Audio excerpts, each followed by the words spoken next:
the silent walk that saved their marriage.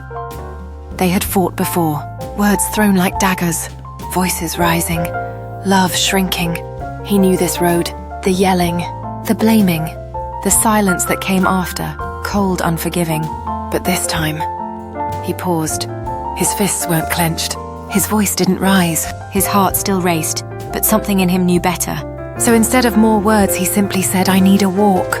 And he left, not to run, not to punish, but to protect something fragile, something still worth saving. The air was heavy, the streets were quiet, and with each step the storm inside him began to pass. It wasn't about being right anymore. It was about being kind. It was about not letting one moment destroy what years had built. An hour later he returned. No slam of the door, no dramatic apology, just softness, stillness. A man who chose peace over pride. They talked, this time not to win, but to understand. And slowly, layer by layer, they unwrapped the tension and found lesson. Sometimes the greatest act of love isn't in holding on tighter, but in letting go for a moment so you don't crush what you're trying to protect. It's not about who's right. It's not about who speaks loudest. It's about who cares enough to pause, to breathe, to step away, to choose silence over sharpness. Because love isn't measured by how loud you argue, but by how gently you return. You don't always need the last word. In fact, the last word said in anger is often the one that echoes with the most regret.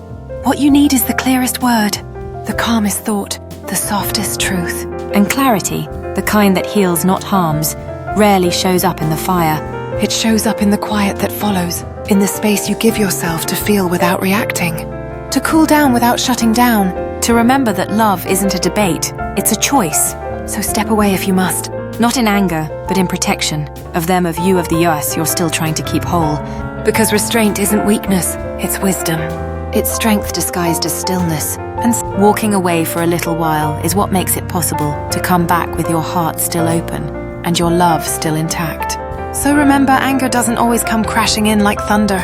Sometimes it's quiet. It sits beneath the surface, tightening your chest, clenching your jaw, turning love into a battlefield. It doesn't always roar. Sometimes it whispers through a sigh, a slammed door, and I'm fine. That means anything but. But even then, it's not asking to be feared.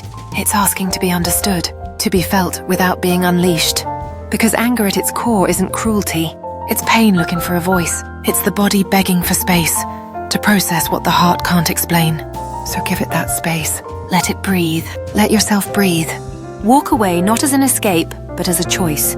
A sacred pause, a moment between reaction and regret. Walk away not to abandon them, but to protect both of you from words you can't unsay and wounds you can't undo. Walk away so you can come back softer, more centered, less fiery, more human. Walk away so that when you're not fueled by the storm but anchored in peace.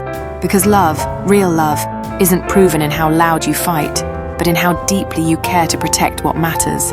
And sometimes the version of you they need the most isn't the one who wins the argument, but the one who remembers why you were fighting in the first place.